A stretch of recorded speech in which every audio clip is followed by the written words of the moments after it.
Let's be honest for a second. Have you ever looked at your life and thought, I talk to people, but I don't really have anyone? Not zero contact. Not completely alone.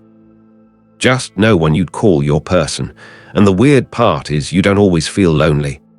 Sometimes you feel functional, busy, distracted, and then late at night it hits you out of nowhere. That quiet realization that if something really went wrong, you wouldn't know exactly who to call. If that feels uncomfortably specific, this video isn't talking about you. It's talking to you. Because having no close friends isn't always a social problem. A lot of the time, it's a psychological one. Most people assume that if someone has no close friends, it's because they're awkward, boring, unfriendly, or bad at relationships. But that explanation doesn't hold up when the person is actually self-aware, emotionally intelligent, and capable of deep conversation. So what's really happening? Often, it starts with how closeness was modeled to you early on. If you grew up in an environment where connection felt inconsistent, not unsafe, just unreliable, your nervous system learned something subtle. It learned that closeness requires effort, monitoring, adjustment. That being easy to be around mattered more than being fully yourself. So you became adaptable, good at reading people, good at not needing too much. That skill helps you survive, but it quietly blocks intimacy, because real closeness isn't built on being manageable. It's built on being seen, including the parts that are inconvenient, messy, or emotionally heavy. And if you learned early that those parts didn't always land well, you learned to keep them contained. This is why a lot of people with no close friends aren't isolated. They're surrounded, coworkers, acquaintances, group chats, casual conversations, but none of it goes deep enough to feel grounding. You know people. People don't fully know you. And there's another layer that doesn't get talked about enough: emotional self-sufficiency. At some point, you probably realized that relying on others felt risky. That people get busy, they change, they misunderstand, they leave.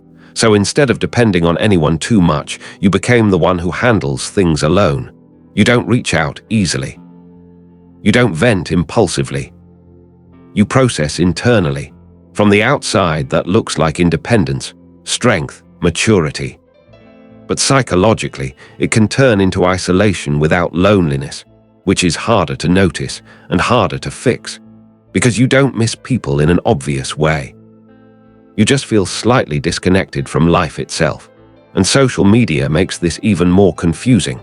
You see groups of friends laughing, traveling, celebrating milestones together. And even if you know those moments are curated, something still registers in your body. Other people seem to have something I don't. So you start questioning yourself. Am I too distant? Too private? Too hard to get close to? Or worse, am I just forgettable? But here's the part that matters.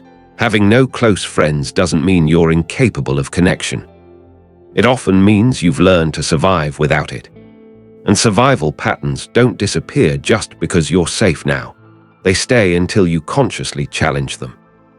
That's why forming close friendships later in life feels harder than it should. Not because you don't want them, but because closeness requires something you're not practiced in offering anymore.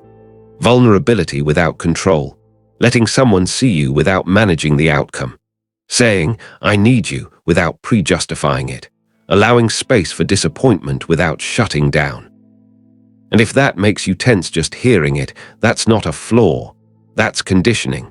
Another uncomfortable truth: some people with no close friends are emotionally deep in a shallow environment. You don't bond over small talk. You don't connect through routine. You want meaning, honesty, presence, but depth narrows the pool. And when you don't meet people at the right emotional timing, connection misses its window. So you stop trying as hard, not because you don't care, but because effort without return feels draining. And eventually, solitude becomes familiar, not always painful, just normal. If you're listening to this and thinking, yeah, this sounds like me, I want you to hear this clearly. You are not broken. You are not socially defective, and you are not failing at life.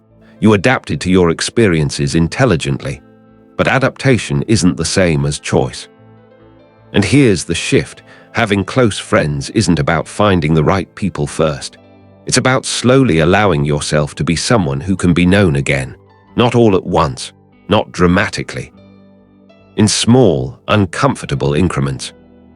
Letting one thought slip out instead of holding it in. Admitting uncertainty instead of competence. Reaching out before things feel critical. Closeness doesn't start with intensity. It starts with permission. And if you've gone a long time without close friends, that permission might feel unfamiliar, even unsafe. That doesn't mean it's wrong. It means it's new. If this video felt like it was describing your inner world a little too accurately, that's not coincidence.